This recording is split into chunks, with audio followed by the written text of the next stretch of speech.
Ho, ho, ho! Merry Christmas! Good afternoon, everyone, and welcome to Indie Business Radio for Monday, December 24th, 2007. I'm your host, Donna Maria, the Chief Executive Indie, and you have arrived at the one place where we empower you to break all the rules, build your own corporate ladder, and create the life you love. We also empower you to enjoy your life, build your business, and have your way. And sometimes I get my slogans mixed up. Anyway, today we are here, and we're going to be talking about e-commerce. Now, everybody who has a website that sells something on the Internet has a shopping cart. And sometimes those shopping carts are busier than other times. And our goal is to keep them humming so that while we're nursing our babies and having pedicures and climbing mountains and bungee jumping and stuff like that, that our shopping carts are humming without us. They're busy. We're having fun. So that's the whole point of today's show. We're going to empower you with the e-commerce diva. Her name is Jamila White. She has been an Internet marketing pioneer since 1995. She helps entrepreneurs and small business owners learn and apply proven strategies that increase web sales and traffic. Her consulting firm, Jamila White and Associates, has clients that span the private, public, and nonprofit sectors. Among her accolades for her web productions are Yahoo.com's Pick of the Day and recognition by the New York Times for excellence in education. She is a summa cum laude graduate of Howard University and has developed a superb curriculum for supersizing your web sales at the e-commerce boot camp. She's going to tell us a little bit about that later on in today's show. But for now, we're just going to roll our sleeves up and dive right into the world of e-commerce. Welcome to Indie Business Radio, Jamila. Thank you so much. Merry Christmas and Happy Hanukkah and Happy Solstice and Happy Kwanzaa and Happy New Year and all of that good stuff. Okay. Happy holidays, right? Right. Okay, so tell me, let's just dive right in here. How did you become the e-commerce diva? Well, it's funny. That started out as a nickname that just kind of stuck. I started marketing online back in 1995, and I actually quit my good corporate job at the end of 1996 to go full-time selling products online. And it was real, back then there weren't workshops, there weren't a lot of books. It was very much trial and error, so I kind of learned as I went. And, maybe a couple of years later, I joined an organization called DC Web Women, which is a network of now like 3,000 or 4,000 women in web professions in the DC area. It's an online network. And whenever someone came on the list and asked a question about e-commerce, someone would say, oh, just go ask Jamila. She's the e-commerce diva. And it kind of stuck. It initially started out as a nickname on the DC Web Women list. And in 2005, I actually decided to brand it and spin off a part of my consulting company and separate out the services I was offering to small businesses from the services I was offering to larger organizations, and called that spin-off e-commerce diva. And that side of the business just really took off. People really remember the name. It's funny. It's it begs the question. Okay, what is an e-commerce diva? And so I think, and it's memorable. Right. So it stuck, and I rolled with it. Well, you are rolling. I'm so glad you rolled on over here. Now, you were talking about e-commerce diva and how it kind of stuck and it sounded really catchy. Everybody pretty much knows what a diva is, but people, even business people, can get a little bit confused when it comes to what e-commerce is. So give us a good definition of that. Sure. Well, there's a lot of definitions out there, but I define it as when you're doing a transaction online. So you're actually you're selling something, goods, services, products, and you're accepting a form of payment online. There are people who have websites that market a product or service, but they aren't actually doing any transactions. So I wouldn't count that as officially e-commerce, although it may fall under e-marketing or internet marketing or e-business. But for general purposes, I consider e-commerce to be someone completing a sales transaction online. Okay, all right. So we're talking about commerce moving here, exchange. Right. Show me the money. Right. Right. It's the money. Get the money. Okay. So that's a really good point that you make. That it can be, it can encompass a lot of other things. But just so our listeners understand, what we're going to focus on today is the financial element. We're going to sort of strip away all the other layers and get right down to the nitty gritty. Because without any commerce, you won't have any e-marketing. Exactly. And the things people want to hear most about usually are increasing sales and increasing traffic. Right. And you know what is so amazing is that I'm taking some financial classes, personal financial classes, not too long ago, and one of the things that the leader of the class was discussing was what he called side jobs. And of course, my radar went off because of side jobs. Indie business ownership, if you're making money off of something that you're doing. But anyway, he shared with us a story about a woman who many, many years ago, about a decade or so ago, started selling a recipe for a pecan pie out of the back of a popular woman's magazine. She charged $2 for it. And people would mail in $2 in paper format, and she would mail them a copy of this recipe. Okay. She was making thousands and thousands of dollars. Oh, I bet. And so what struck me, of course, is that, you translate that into the Internet, and she wasn't even making the pie. She was just printing something off her computer. Exactly. So that's awesome. So the thing is that, if you can be targeted and, e-commerce can work for just about anybody, and that's where the diva comes in. So let's talk a little bit, Jamila, about why it's important for us as online businesses, even though we may be artists or jewelry makers or soap makers or whatever, we really want to pursue our passion, but, we really have to wrap our hands around this. Why is it necessary for us to have a better understanding of e-commerce than just, let's pay for a good shopping cart and hope they stop? Well, these days it's a good time to be a small business. Like I mentioned before, when I started, there was not a lot of help, and the programs that were out there, the shopping cart programs back in 1996, were so expensive for just the most basic functionality. I think I paid $1,500 for a shopping cart, and all it did was add up orders. It didn't have all the features that you see nowadays, right? That you can get for free or for pretty inexpensively, pennies. And so, this is a great time to be a small business because there are so many resources out there, and even especially if you're in the craft, soap, food, baking, jewelry, anything that you're creating yourself, there's even a marketplace online for that called Etsy, ETSY, where you can get a free online storefront as long as you're making your own stuff, and you get it. It's no out-of-pocket money. They just charge you a small percent if you sell something. But it's important because that's where the buyers are. You got to be online these days. If you are selling something, you got to be online these days because people are buying online. And everybody kind of knows that they have a website. Right. But not everybody has e-commerce. Right. Okay. So let's talk about that because there's a lot of listeners whose eyes glaze over. Well, I was just about to talk about that because I think the biggest thing that's happening now is not always a money issue. It's a fear issue. It's an intimidation factor because there's so much. There's perceived to be such a big learning curve that it's like, oh gosh, I can't even think about it. I just figured out how to get my computer to send email, let alone try to set up shop to actually buy and sell and transact online. So a lot of times people get intimidated by the process. But e-commerce is something that largely, there's resources out there, there's workshops, I teach workshops, I have articles, but it's largely something that you learn by doing. And people are so afraid to make a mistake, and women in particular are so afraid to make a mistake because as little girls we're taught, first of all, you sit there, you be good, and you be quiet. That's the first thing we're taught. The other thing we're taught is when you do open your mouth, you better be correct. When you do put yourself out there, you better have all your ducks in a row.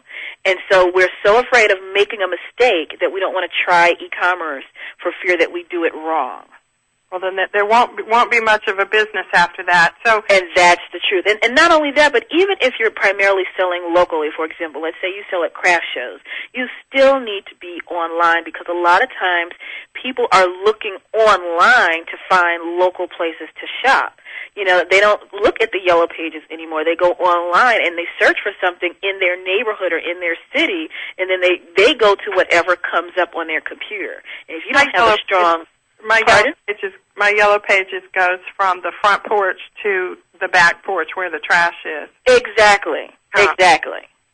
And, You're absolutely right about that. So, I do my searching online first. I only turn to the yellow pages if I don't find what I need online quickly enough. Or let's say I need a local plumber and I want to see who's got the big splashy coupon so I can get my discount. But for the most part, I still look online, to find local events, to find local craft shows, vending events, and to find local products. And so if you aren't representing online, you're still missing out on local walk-in or walk-by sales. So, Jamila, what are some of the terms we need to define up front in order to have a basic but intelligent conversation about e-commerce? A good question. First thing is shopping cart. And that's basically a tool, whether it's software or a program, that allows someone to place an order, to tell you what they want to buy, and to send you a payment. Okay, or to arrange to have a payment sent to you. Okay. Sometimes shopping carts come integrated with a payment processor, like a merchant account. A merchant account is what allows you to accept credit cards. And so sometimes, for example, you have PayPal, which is part merchant account and part shopping cart, but the two functions are actually different. So telling someone having someone tell you what they want to order, that's the shopping cart side, and they send the payment, which can be facilitated by the shopping cart. Okay. But you still need to be able to process the payment. So you need a payment processor, gateway, or merchant account that's on the payment side. You need a shopping cart, which is more like an order form, a cash register. Okay. Okay. So if you think about the traditional store model, you put things in your shopping cart and you walk up to the register, right? And then you tell the register, you give them the money. Now, if you give them a credit card, they still need something separate that processes the credit card. Right. But the register totals everything up with the tax and, coupons and whatever. So that's basically, when you're looking online, that's the shopping cart functionality. Then the payment functionality, which sometimes might be even provided by the same company, but it's still two different functions. That's the ability to accept the credit card or to accept the online payment, and to actually move the money from one place to the next. That's a really good explanation. I would encourage listeners who may be struggling to kind of visualize that, to get out a piece of paper and rewind a little bit and replay that, because what Jamila just said was a nice visual representation of what just happened, what happens in an online transaction. Right. So like in a traditional store environment, you can have a cash register that's very fancy and it adds everything up, but if there's no money inside, or if it's not connected to a credit card processor, which is separate, then the actual transaction doesn't take place. Someone can still tell you what they're buying, and you can scan it and enter it in or do whatever in a cash register. That's the shopping cart online, but right. You still need to be able to accept and process the payment. Right, of course. And one without the other is just absolutely useless. Exactly. You got to have both. It can be two separate companies, or it can be a bundled package, but you still need to have both forms of functionality in order to get everything going. So let's talk quickly about each one of those then. Let's just take the shopping cart one first. There's so many options out there. There are, and it can be very confusing. You already have a shopping cart. Of course, you want to evaluate it against some basic parameters. But, let's just start at the beginning. How do you choose a shopping cart? That's a great question. And the first thing to do is, if you're already in business and you're already accepting sales offline, let's say you do craft shows or whatever, and you accept credit cards or something like that, the first thing you want to do is make sure that whatever shopping cart you get is compatible with what you already have. Mm-hmm. Okay, so if you're already in business, you don't want to get something that's not compatible with your bank account, with your merchant account. If you use Quicken or QuickBooks or something like that to manage your finances and your contact list, if you're using anything to manage your business on the computer, you want to get something that's compatible with what you're already using so you don't have to reinvent the wheel. Okay. That's the first place to start. Okay. And look, and the best places to ask, get the merchant account first, and then you get the shopping cart. Okay. Not the other way around. Okay, I'm going to reverse my question then and ask you to help us choose a merchant account, and then we'll get to the shopping cart. But right now we have to take our first break. We're going to come back and talk with the e-commerce diva, Jamila White, about how to choose the best merchant account for you. This is Indie Business Radio. I'm your host, Donna Maria. We'll be right back.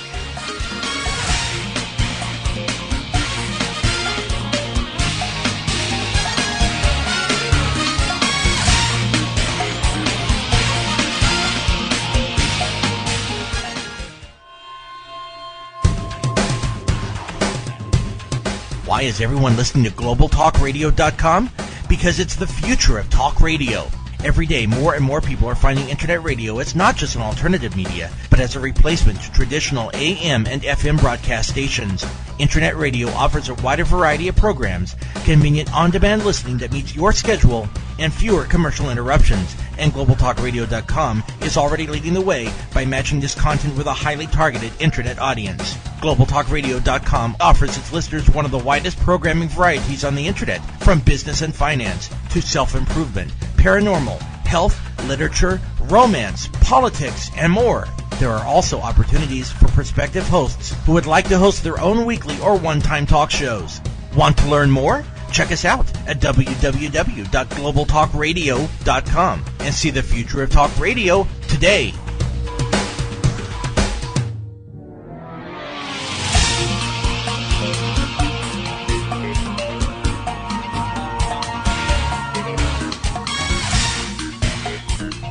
Welcome back to Indie Business Radio. I'm your host, Donna Maria. Today's show is sponsored by Essential Wholesale.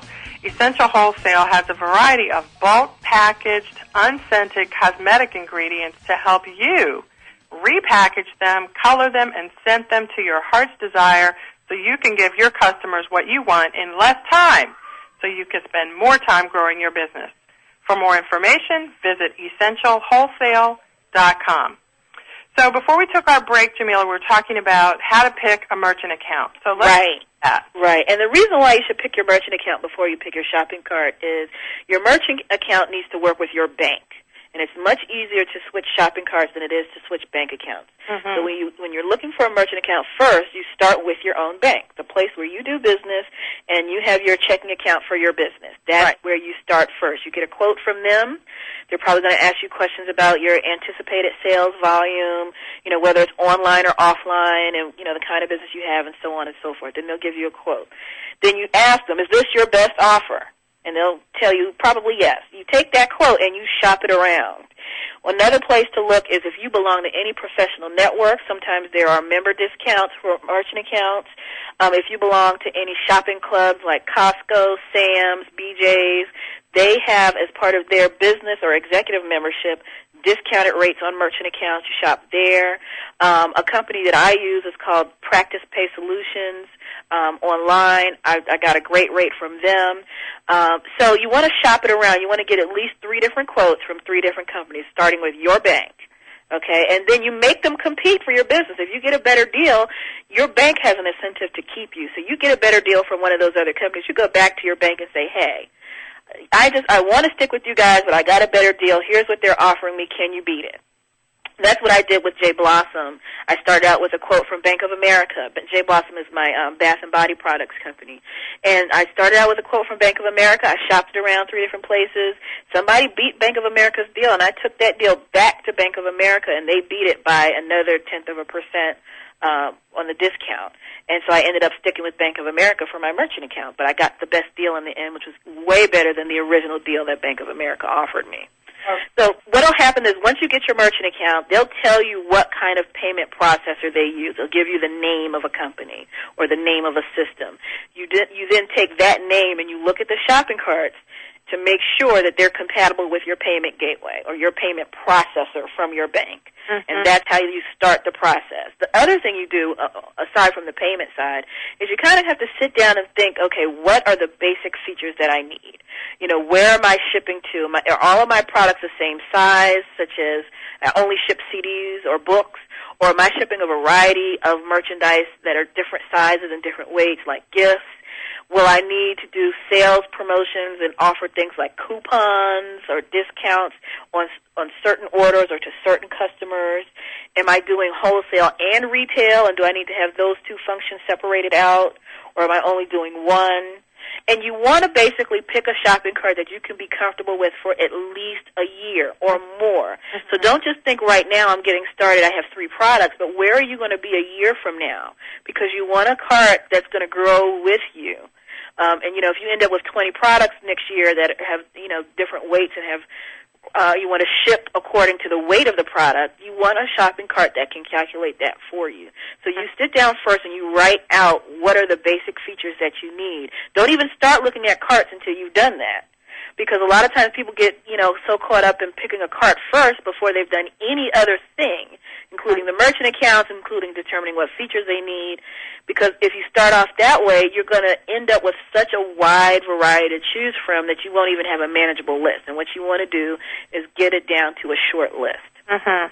And there are some great carpets that I recommend that work well for a variety of situations. Yahoo Stores works well. A company called Volusion, VOLUSION.com. Volusion works well. One of my favorites, which is free on the basic version and $8 a month for the pro version, is called Mal's e-commerce, MALS, and the website is MAL-S.com.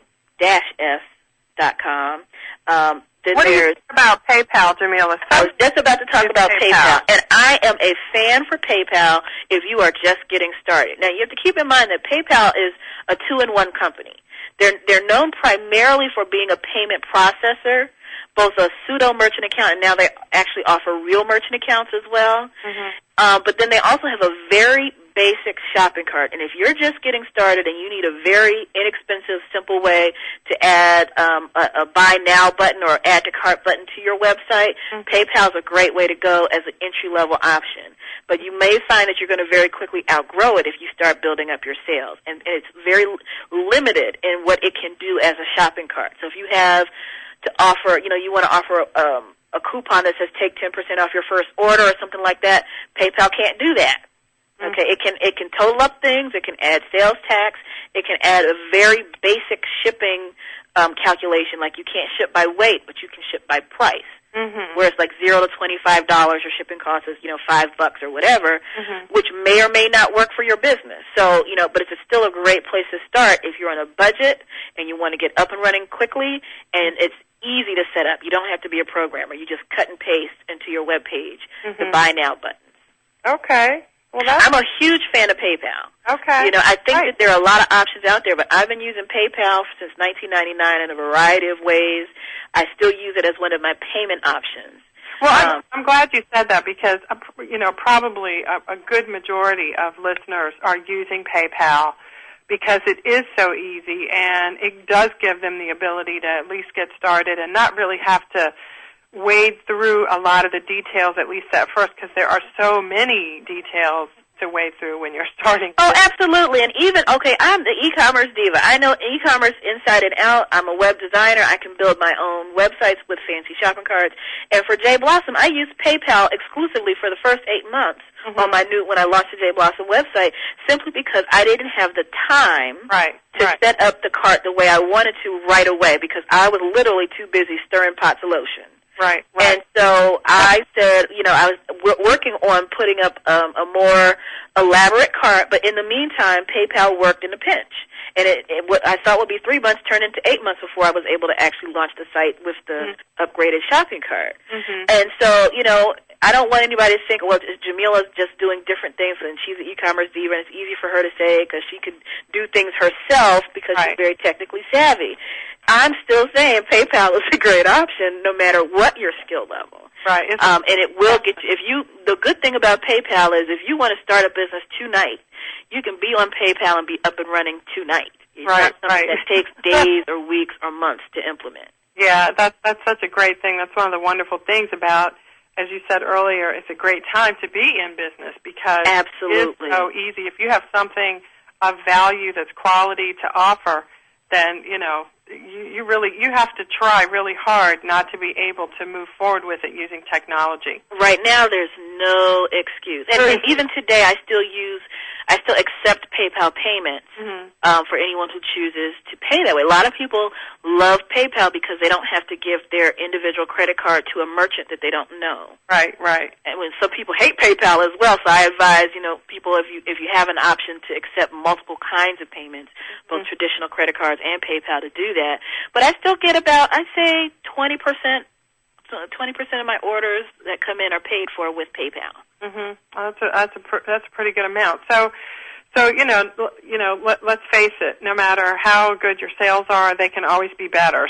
So absolutely. Can you give us, let's just say we already have either PayPal or some other merchant account and shopping cart mechanism in place. what are 3 or 4 things that any business can do between now and January 1st? Now, this is a week's time. It's usually kind of quiet. This is a great time to work on your website because the holiday rush is over, and hopefully, if you're doing well, you had a holiday rush. The worst time to be tinkering with your website is in the middle of a holiday rush. You want to do it during your slow period. Right. Give you a chance to get a pen and paper because Jamila's going to give us some. We're about to break it down. And I want you also, if you have a question as you've been listening to our conversation, do join us. The toll-free number is 800-773-0355. Okay, Jamila, take it away. What now? Here we're going to be, after tomorrow, everybody's, had their libations and ham and turkey and all that stuff. You got a couple of days of peace and quiet. What can you do to get that shopping cart purring? Good question. The first thing to do is start with some goals for your website. Start with what kind of sales do you want? What's your volume that you want for the next year?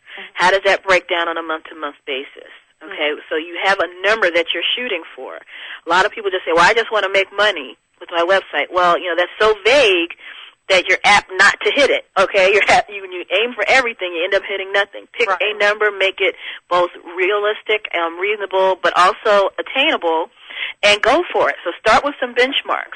And I actually am going to talk a lot about how to set benchmarks for your website on January 23rd. It's a free workshop by telephone. You can learn more about it on my website, ecommercediva.com.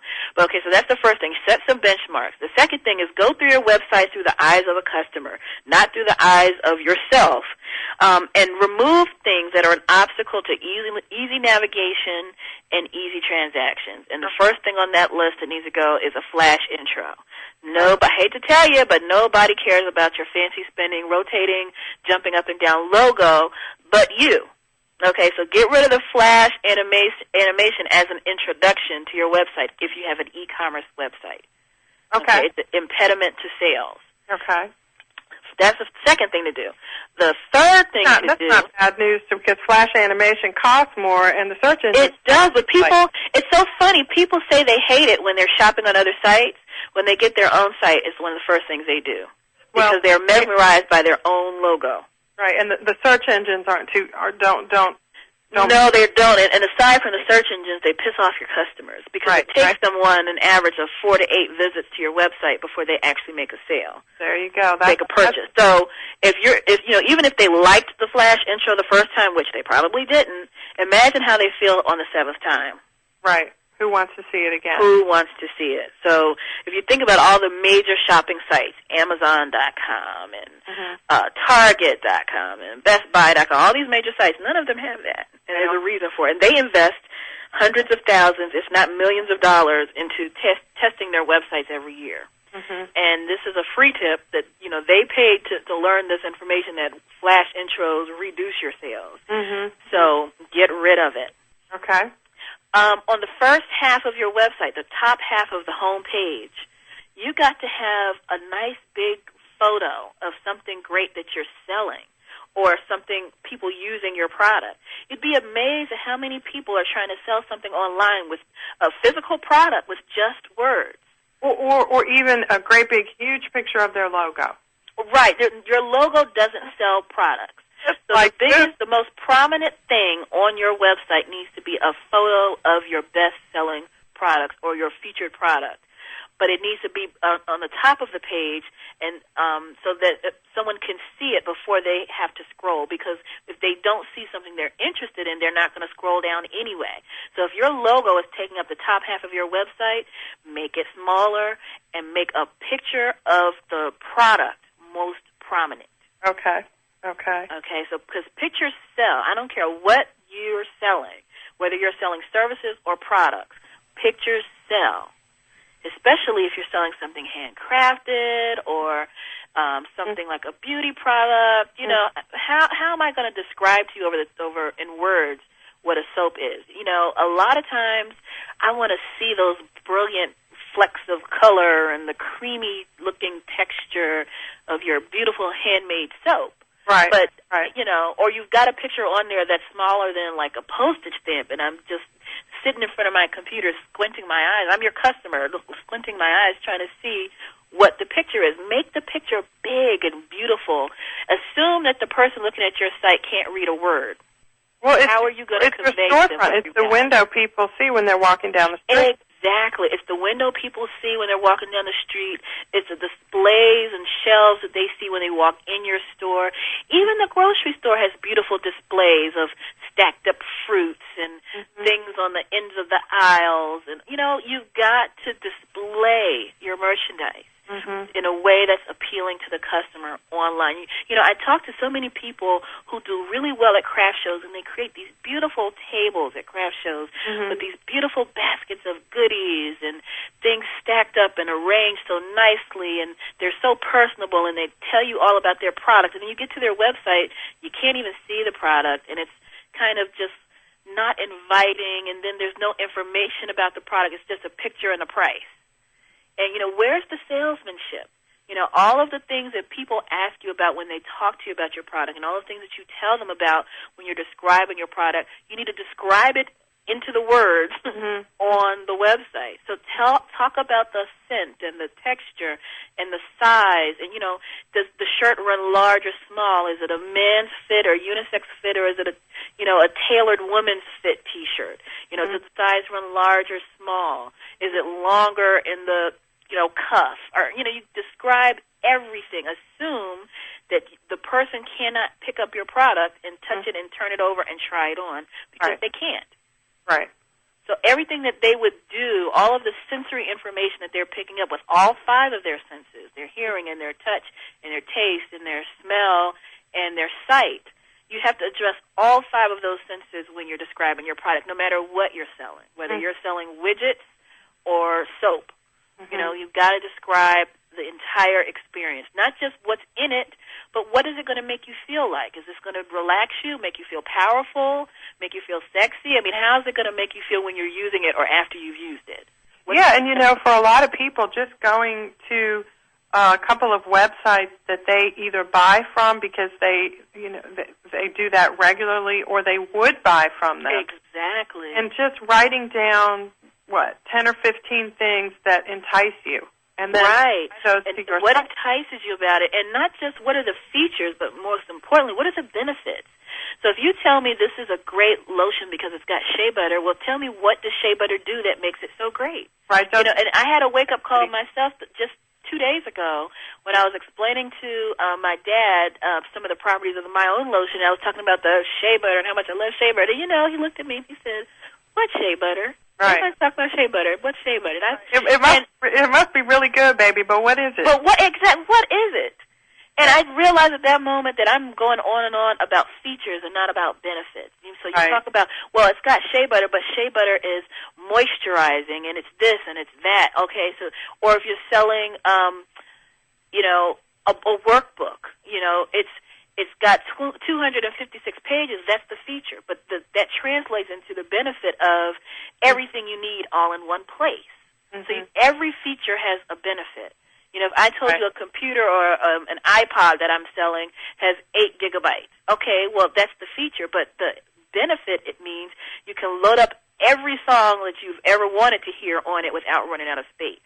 Right. So you have to explain the benefit of everything. You're not talking to a colleague.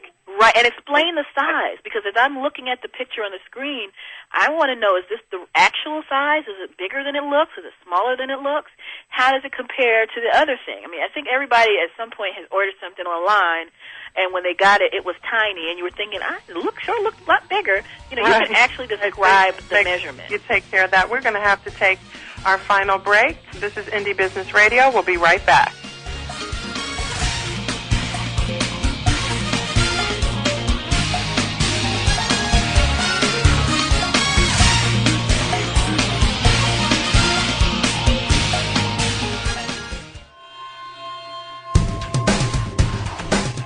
Want to stay on top of what's new in the radio industry? Sign up for a free subscription to the Future of Talk Radio, available exclusively to listeners of globaltalkradio.com, and find out what's new in the world of online radio. Listeners can find out about new shows and special guests. People with something special to offer can find out how to become a guest and how to prepare for an interview. And prospective hosts will find a valuable resource for everything from planning their new program to selecting topics and guests, recouping expenses by selling advertising, and more. Sign up today for your free subscription to the Future of Talk Radio by visiting www.globaltalkradio.com and learn about the future of talk radio today.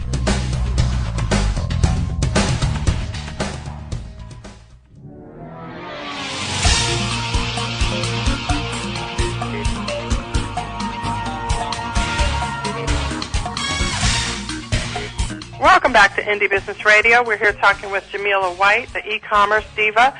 If you have a question or comment that you'd like to ask about your website, your merchant account, your shopping account, what e-commerce you're using, 800-773-0355 is the number. So, Jamila, we were talking about taking a look at, well, first of all, let me say how amazing it is that when we started really narrow here, we talked specifically about exchanging cash for goods and services on the Internet. And we have already broadened out, just in this short radio show, to the size of the photographs on your website. That's right. It's amazing how much of this stuff is intertwined. And if you have a piece of the puzzle that's not addressed, you really could be shooting yourself in the foot. Just because you have great photographs at your website doesn't mean you're displaying them right. Just because you have a good shopping cart doesn't mean you're using it right. So let's But you know what? That raises a really interesting point, because when people start out, they usually have a budget, and they usually end up putting 100% of their budget into building the site. And then they have nothing left for product photos, nothing left to market the site, nothing left to attract people to spend to attract people to the site, nothing left to get the site updated if they've hired an outside designer. And, if you've got more, whatever part of money that you've got, spend some of that money on some good quality photos as opposed to web design. So important. I agree with you. Because you can take a beautiful photo and make a very simple design around it without investing a lot of money in the design, and the photo becomes a design. Whereas I've been very challenged as a web designer to take a horrible, crappy-looking product photo and make it into a good web design, and it's so much easier to do it the other way around, and it's less costly to start out with good photos and go inexpensive on web design. Yes, I really I hope everyone who listens to Indie Business Radio, all the dozens and dozens of shows we have, just heard that one sentence, because it absolutely does. So spend the money that, people spend all their money in oftentimes the wrong place. When you're on a budget, put that money into good product photos. Right, you got to have them. You can get fairly inexpensively. If you can't afford a professional photographer, go to a local photography class at a community college, at a university, at an art school, and you will probably find lots of students there who are pretty good photographers, but who know about lighting and all the other kinds of things to get your product photos taken very inexpensively. The other thing is, half of that budget needs to go towards marketing and maintenance. Yeah. If you've got $1,000, don't spend $1,000 just on having the site built. Right. That means you've got about $300 to $400 to have the site built, and the rest goes in photos, marketing, and maintenance. Right. You really do have to be smart with those dollars. So let's say you've got a shopping cart, you've got a merchant account. Do shopping carts figure into search engine optimization? And this is one question. They do. It occurs to me that Google has a shopping cart service. Google has a payment processor. Okay. So Google Checkout. But it's not quite a shopping cart, but it's a payment processor. Right. I think it's called Checkout, actually. Yep. Google Checkout. Google So Checkout. I have a question. Maybe you don't know the answer to this, but it occurs to me that for e-commerce sites that use Google's Checkout service, for which Google is paid per sale on a commission, how can we know that? I mean, we know that when someone buys an ad on Google, they're going to get top placement. Right. But traditionally, the idea is that the more sticky, the more attractive your website is, outside of paying Google to display your results first, the more sticky your website is, the more likely you are, based on search terms, to be at the top of the search engine rankings. Right. Do you know whether they give preference to companies that use Checkout?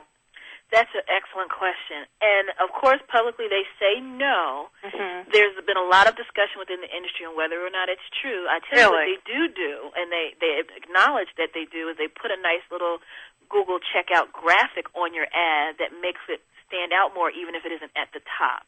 Okay, so on your ad or on your result, even if you don't have on your sponsored link ad, like for example, over on the top, on the right hand side of the page, those are sponsored links that people pay for, and if they'll put a Google checkout button inside your ad, for free, but that draws the eye over there. So they say that they don't give any preference to shopping carts that have Google. However, a number of shopping carts that have integrated Google checkout into one of their pre-integrated acceptable forms of payment, that where if you get the shopping cart, you don't have to do any extra configuring to make it work with Google checkout. Sometimes those it seems that they appear more closely higher up in the search engine rankings. But what's a bigger issue in terms of shopping carts is not so much whether it takes Google checkout or not, because right now Google checkout is still a little buggy with some of the different shopping carts. It's a pretty new system, and they haven't worked out all the kinks yet, and some of the shopping cart makers are saying it's hard to work with on the developer side. But one of the more important issues with shopping carts in Google is some of the shopping carts that generate a dynamic URL or a dynamic web address when you're shopping. So sometimes if you're shopping on a site, you may notice that in addition to the website address with the product page that you're looking on, it also has a string of letters and numbers, and it says session ID. So it's basically saying for, each person that's shopping on the site gets assigned their own session ID, so we know, that your shopping cart belongs to you, and then we don't mix the shopping carts together. Mm-hmm. That's called dynamic generation of URLs, and so those pages are dynamically generated. Sometimes, because it's got session IDs, it's a little bit harder for Google to actually index and include those pages in its general search rankings. Mm-hmm. So that's one of the issues that's being faced by, different kinds of shopping carts. That's kind of like an advanced topic. So I don't want that to, discourage anyone from getting started with shopping carts and wondering if they're going to get in Google. I don't want that to become an issue if you're just getting started. Don't even pay attention to that yet. But it is an issue that some people are, keeping tabs on, especially for moderate to high volume sellers. Mm-hmm. Well, we all need to be concerned about that issue.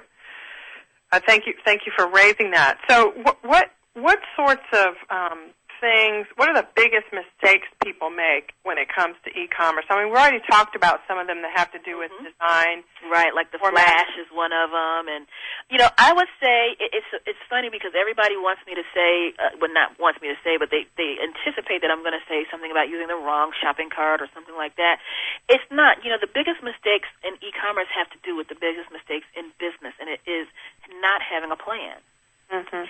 And, when I am working with students or people I'm consulting with, there's a difference. There's people who succeed and people who don't. And the biggest common denominator in the people who do really, really well, even if they're starting from zero, from absolutely nothing and not knowing anything about the Internet, is people who take the time to plan and to create goals and who track on a regular basis the progress of their website. So when it comes to shopping carts, one of the things you want to look at then is the tools that your shopping cart gives you to track sales, to track where your traffic's coming from, and to exactly. That's helpful, but even if you don't have that, even if you're using something as basic as PayPal and it doesn't have that, I have a spreadsheet that you can download from my website.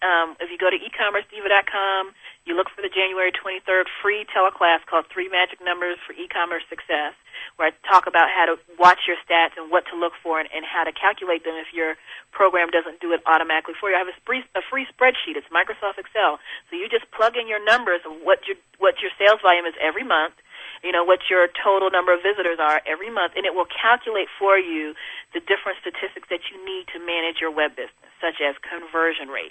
Conversion rate is the number. A lot of visitors and not a lot of sales, then it probably means that you're doing a good job of getting people to come to your site, but not a good job. Exactly. Because so many people assume that if their website's not doing well, they assume that it's because they don't have enough traffic. Well, and a lot of more traffic is better. That's not always the problem. Right. Click-throughs are not all they're cracked up to be. They're not. It's a conversion. It's how many people, how many visitors do you convert into buyers? Right. And that's a percentage, and that's what the most important number that you can have.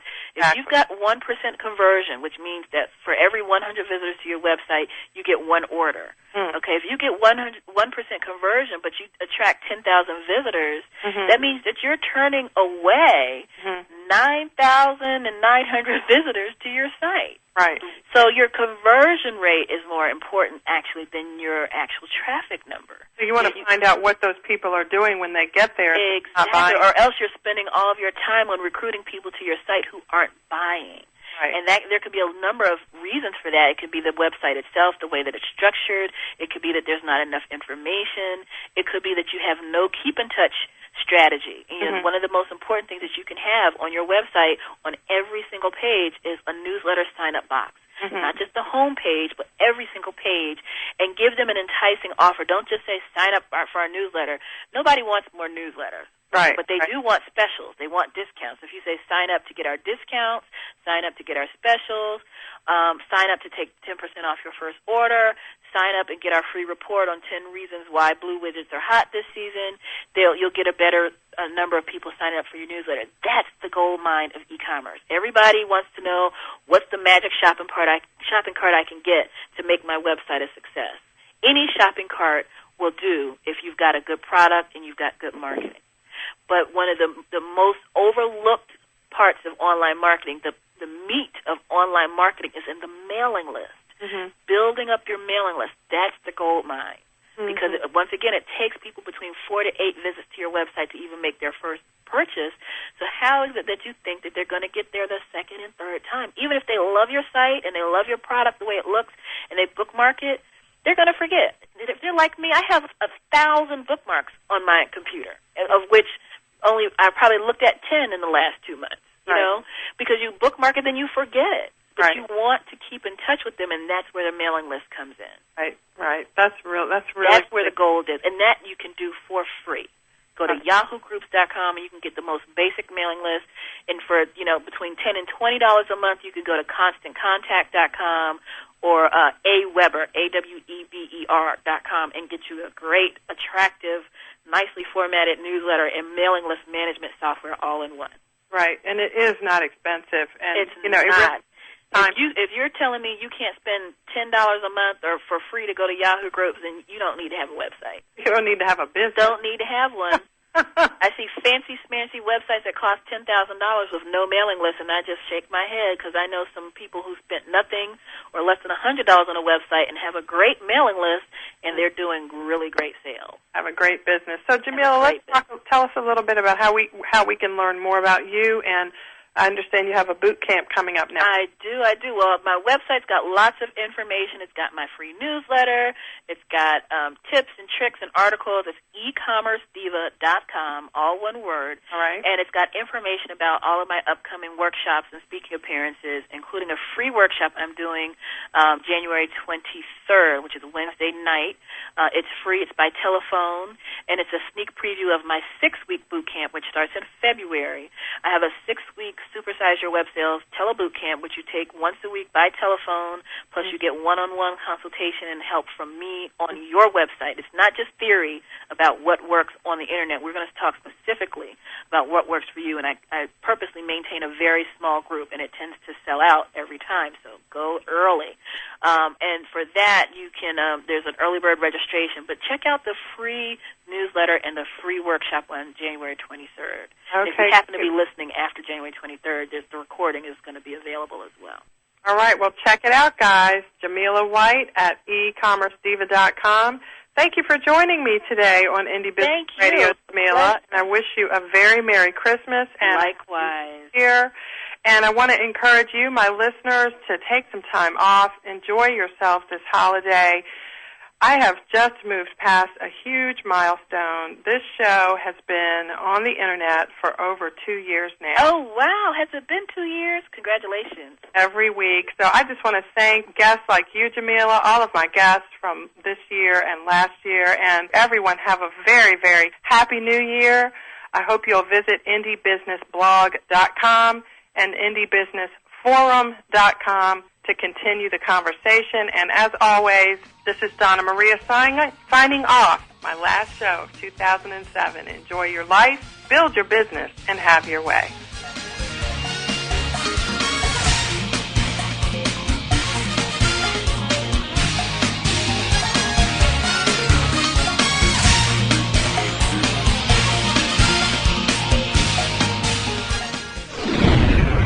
You're listening to globaltalkradio.com.